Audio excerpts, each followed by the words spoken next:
Thank you, Mr. Chairman, and thank you, Director, for being here today. Thank you for sharing your time. I was reviewing my materials last night regarding this hearing today, and I came across the core mission of ICE, and I found it interesting. And it is to protect America from the cross-border crime and illegal immigration that threaten national security and public safety. And ICE has been delegated the statutory authority to arrest, detain, and remove aliens who are illegally present or have otherwise violated immigration law. Obviously, this policy, this mission that you have, is extremely important to this nation, and accordingly, you have been delegated substantial enforcement power to fulfill your mission. And I noted earlier that you indicated that you came into this job with a prosecutor's state of mind.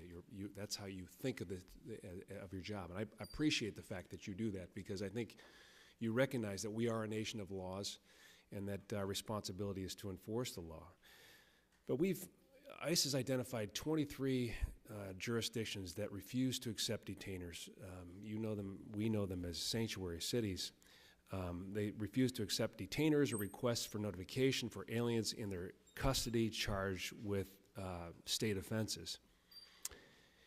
Does the existence of sanctuary cities threaten your ability to fulfill the mission that was just stated?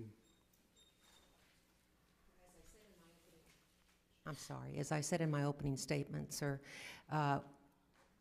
we have to have the cooperation of local law enforcement in going about our job. Because they're inclined to encounter these folks first than we are.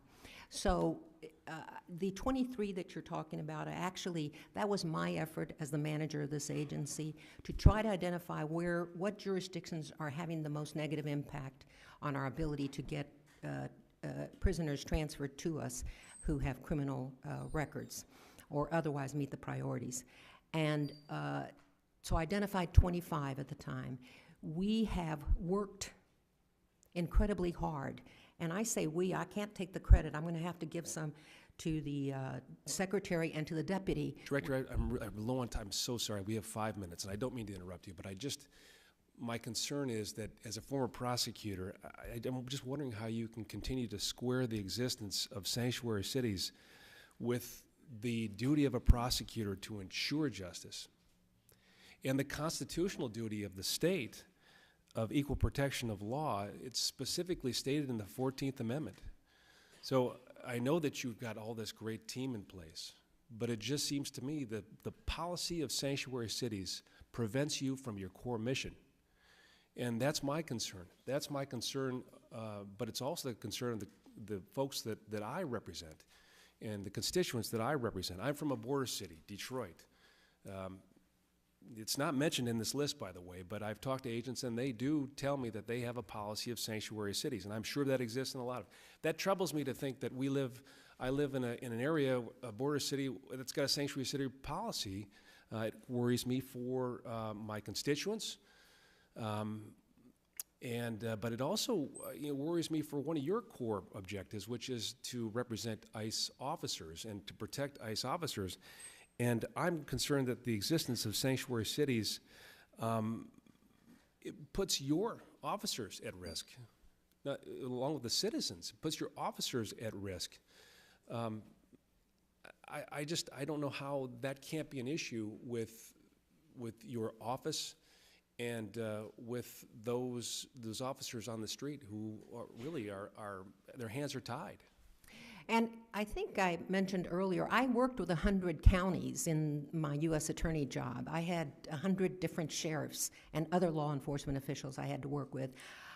These cities that you're talking about, sir, have their own laws. Either the state passes them or there's a local ordinance over which I have no control. All I can do is to use my best persuasive powers to work with them to try to bring them back to the table.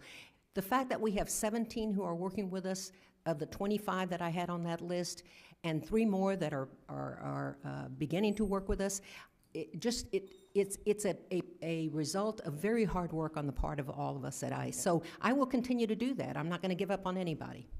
I appreciate that. I know my time's up, but I want to ask one more question.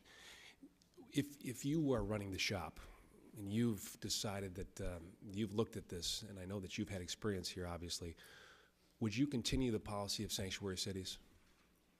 ICE does not have a policy of sanctuary cities. You are part of the enforcement process. Obviously, you'd work in the environment of these cities where sanctuary cities exist, so you are a critical part of this process of enforcement of our laws.